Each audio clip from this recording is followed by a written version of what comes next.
Do you remember the 90s?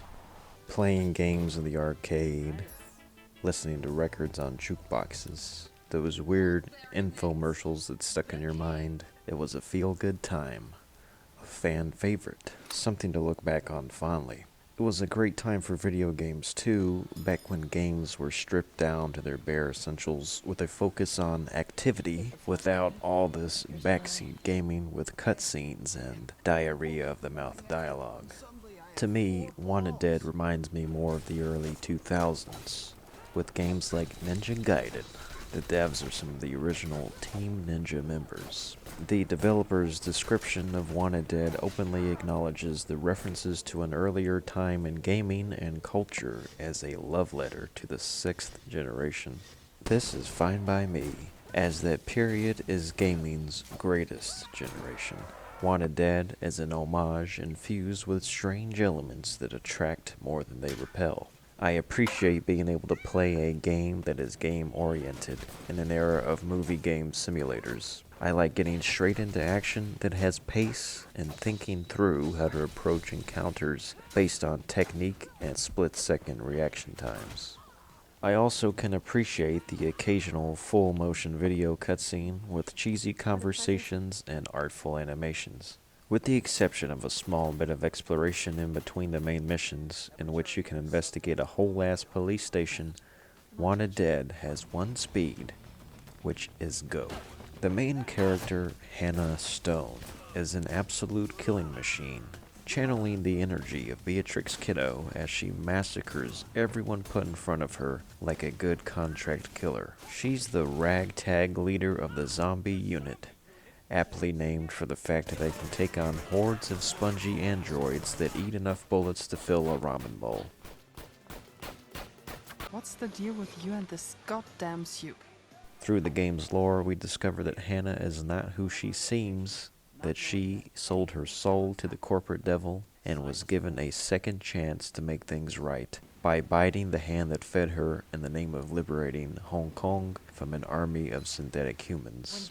It's a very standard B-movie action plot featuring peculiarities and a cameo appearance by Stephanie Houston, who does bring some star power and charm in her limited screen time and vocals.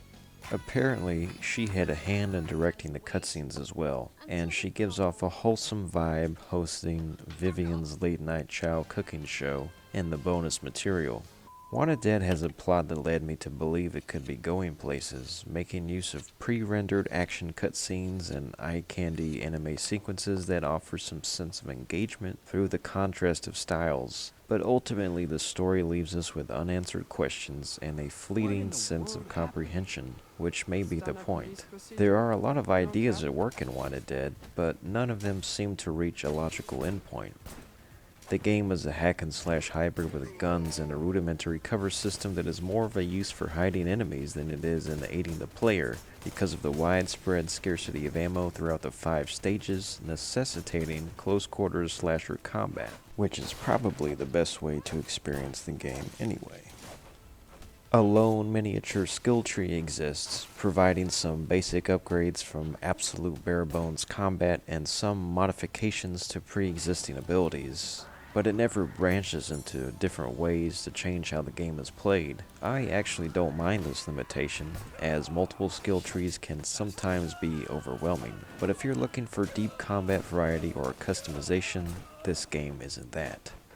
The extent of combat variation is the RNG alterations to finisher executions, which seems to be the main selling point of the flashy melee moves. These gave me a kick of enjoyment the first couple hours of playing, and I like the boldness of the blood and gore, with limbs flying about and heads popping off. It's an intense experience that's lost in a lot of third-person action games these days. Wanted Dead has a very basic, curated playstyle that is simple yet satisfying for about as long as the game's short run time can sustain itself. Combat in games should be an endurance test, but not a full-on marathon. Wanted Dead finds a sweet spot, clocking in a runtime of about 5 hours or under, depending on your skill level. Once you're in a fight in Wanted Dead, the action is non-stop until the sound of the bell at the next checkpoint. Levels are designed in the old way of spawning waves of enemies that must be dealt with before advancing. Wanted Dead follows the same basic structure of a game like Sifu, but without much level variety or visual flair to mask the repetitive layouts of these missions. Progression through levels is incremental and brutal at times, but the saving grace here is that checkpoints are handed out plentifully, which distinguishes Wanted Dead from a game like Sifu where you could potentially have a complete game over if you make too many mistakes. What Sifu excelled in as a roguelike doesn't quite translate into Wanted Dead, because Wanted Dead isn't quite sure what it wants to be.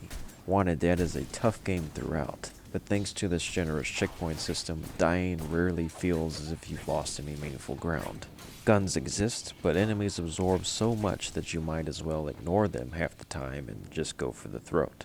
These sort of just feel thrown into the mix of what is really a glorified hack and slash game, but with only one or two combos. There is fast-paced movement with sliding, rolling, and cover, health pack drops, and even a bullet time feature, which are all elements that are reminiscent of something like Black on the PlayStation 2 or Vanquish from years ago, down to the idea of waging war against an android army in a futuristic setting with AI companions to assist. These are all positives, sure, but it's a tightrope to walk to actually balance these elements out and make them feel cohesive.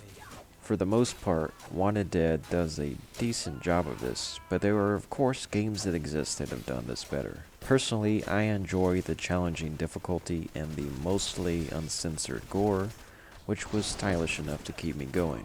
I played and beat the game on all 3 difficulty settings, with the only changing feature being the enemy HP is increased and there's a removal of health restoration gained from melee attacks. The game does deserve some praise for the difficulty, which does require micromanaging the tough waves of enemies that come in droves. There's the dignifying sounding Japanese hard, because we all know the Japanese notoriously like their games tough and seem to know how to make them that way. I cared enough about it to do a walkthrough series on my channel, and it's a good bit of effort that I think trophy hunters and challenge seekers will get something out of. The hardest challenge is actually the Guitar Hero-esque button sequence minigames that are just kind of thrown together as an attempt to make existing in the world feel more lifelike. There was potential to make these fun, especially combined with Stephanie Houston's vocal contributions, which do make the game a little more atmospheric. But you only get one song during karaoke with her, which is kind of wasting the licensed music that she did for the police station jukebox. Because there's no level select and there's only limited free roam, it was never going to have quite the feel of the Yakuza style that I think they were going for with this. Wanted Dead was directed by Ninja Gaiden director Hiroaki Matsui, a production by 110 Industries that I since named their studio in such a way because they strive to give 110% effort. Maybe that's not the reason, but I can tell that the devs tried to make an interesting game with a unique identity in a sea of mostly formulaic ripoffs and parodies. Wanted Dead is a pastiche that stays true to the quirky, campy tropes of anime and action comics that is smart enough to know not to overextend itself. I was provided a review copy from the developers, so thank you for that. I have to be fair when judging Wanted Dead because I know that it is technically an independent game and surely has a lower budget than most full-price titles, but I still have to say this game would be a lot better at a lower price range, probably closer to $40, which is what something like Sifu was at launch. There are some performance issues at launch, and maybe they'll fix those at some point. I'm not sure if the budget went to getting Stephanie Houston in the game, but I'd say it was probably money well spent because she is talented and has a strong screen presence. She's probably one of the most memorable things about this game in the end. To break down my score for Wanted Dead, factoring it all in, I'm giving Wanted Dead a 7 out of 10, and although it is not an amazing achievement, Wanted Dead does leave me wanting more from the development team. Homemade granola mix. But who in the world makes their own granola?